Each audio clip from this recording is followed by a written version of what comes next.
Shalom.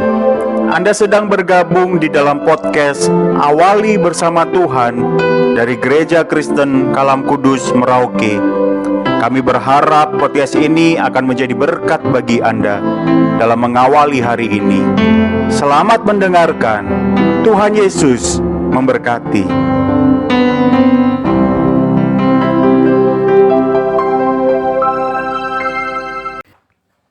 Selamat pagi Bapak Ibu Saudara-saudara yang dikasihi dalam Tuhan Yesus Kristus.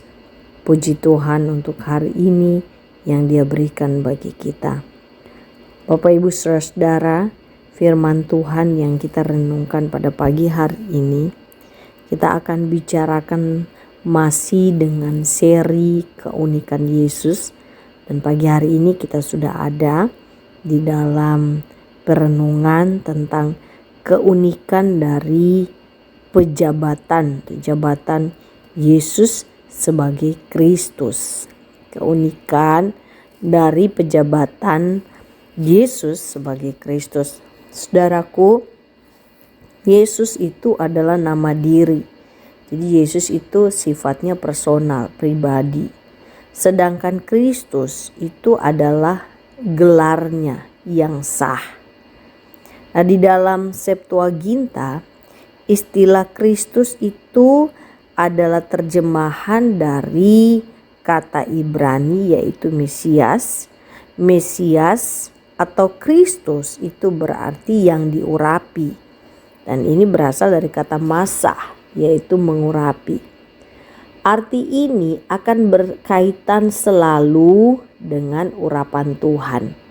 Nah, saudaraku, apa sih yang dimengerti oleh orang pada masa itu tentang urapan? Urapan ini sebenarnya konsep dalam Perjanjian Lama yang berhubungan dengan upacara-upacara tertentu, yaitu upacara adat pentahbisan dengan minyak seseorang yang akan diangkat untuk menjalankan tanggung jawab dari satu jabatan yang tinggi yang diberikan kepada dia. Dan pengurapan itu sendiri adalah metrei dari tugas khusus yang diberikan kepada orang tertentu untuk tugas tertentu. Nah, mari kita baca bagian ini tentang keunikan Yesus Kristus, penjabatannya yaitu nama Yesus, nama diri, dan Kristus ada gelar. Maka kita melihat di sini berkaitan dengan pengurapan itu di dalam Yesaya pasalnya yang ke-61. Yesaya pasal 61 ayatnya yang ke-1. Roh Tuhan Allah ada padaku, oleh karena Tuhan telah mengurapi aku.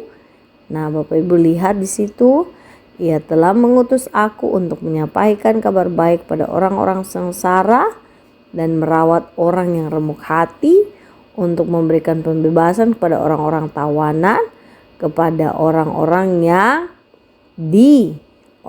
terkurung, kelepasan dari penjara. Kalau relevansinya kita bisa lihat juga ayat yang sama itu di dalam Lukas pasal 4 ayat 18. Saya bacakan di sini bahwa Roh Tuhan ada padaku. Ku di sini dalam terjemahan Lai itu menunjukkan kepada Yesus.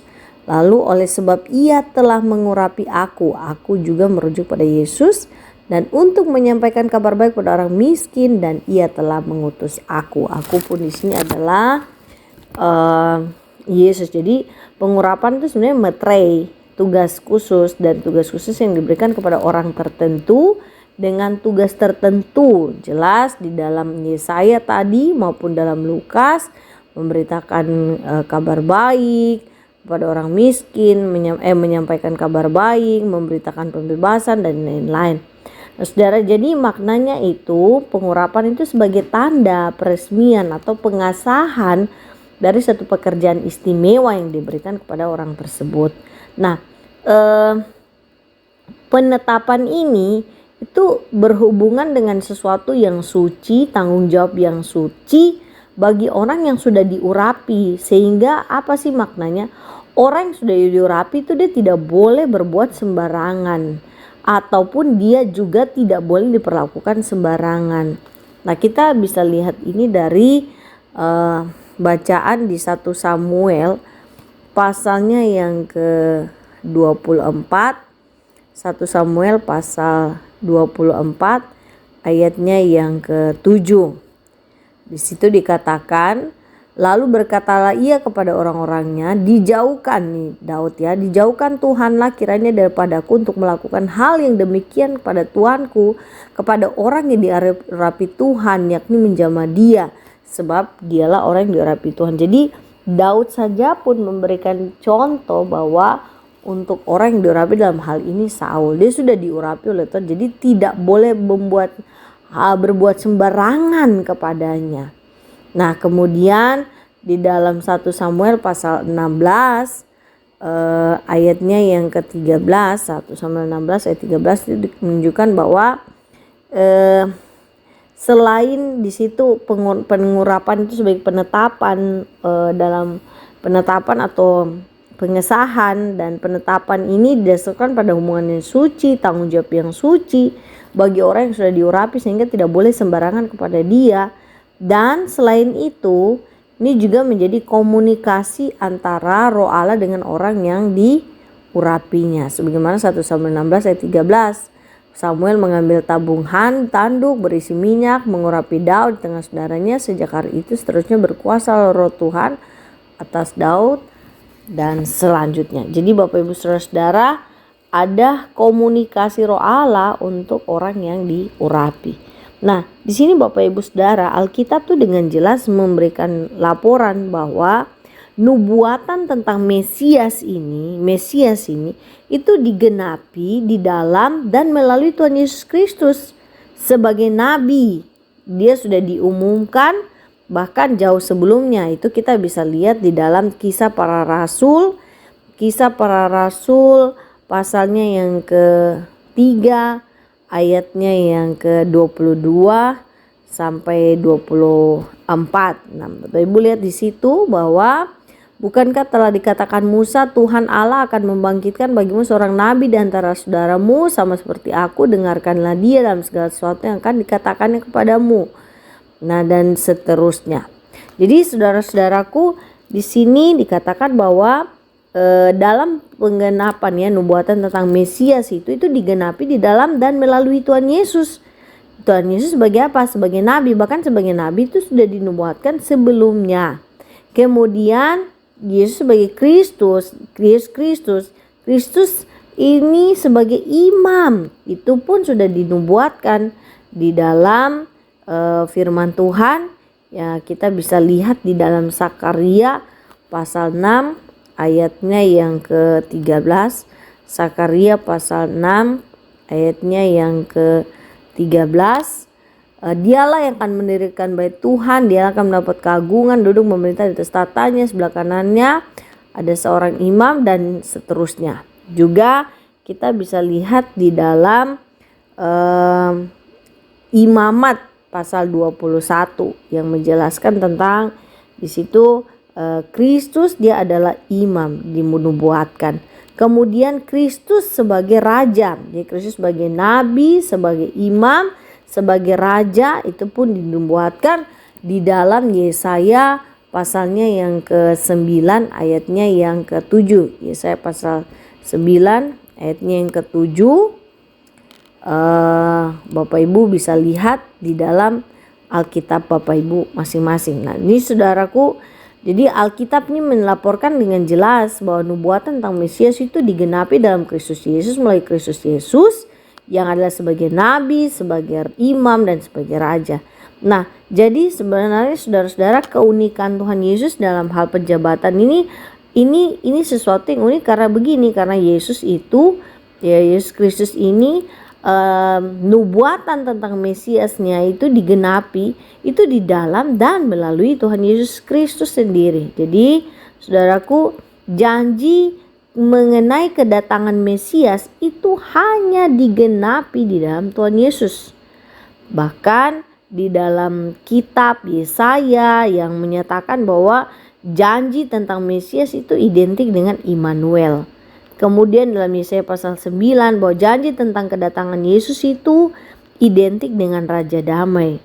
Lalu di dalam Yesaya yang sama juga pasal 11 ayat 1 sampai 5 itu menyatakan bahwa kedatangan Mesias itu digenapi dalam Tuhan Yesus Kristus, dan itu identik dengan Raja Damai yang akan datang dengan pemerintahannya yang sifatnya adil, sifatnya jujur dan benar.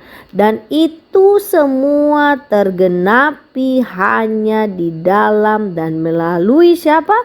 Tuhan Yesus sebagai Kristus atau Mesias. Nah, kira-kira demikian firman Tuhan pada pagi hari ini.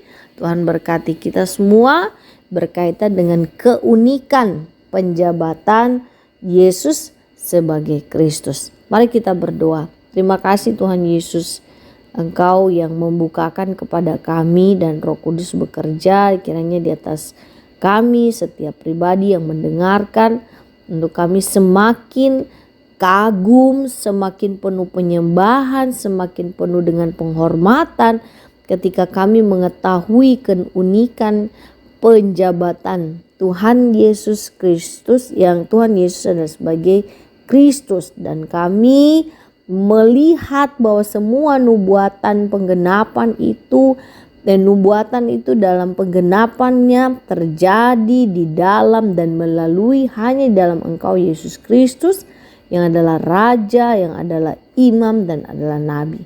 Kami bersyukur bahwa kami diberikan kemampuan oleh Tuhan, hikmat oleh Tuhan untuk tidak pernah menyesali keputusan yang Tuhan berikan untuk kami menjadikan Engkau, dan memutuskan, mengakui, mempercayai dengan mulut dan seluruh kehidupan kami bahwa Engkau Yesus satu-satunya Mesias. Yesus, Engkau Kristus yang menyelamatkan hidup kami. Terima kasih Tuhan Yesus. Terima kasih untuk firman Tuhan pagi hari ini. Kami menyerahkan semua aktivitas yang kami lakukan sepanjang hari ini.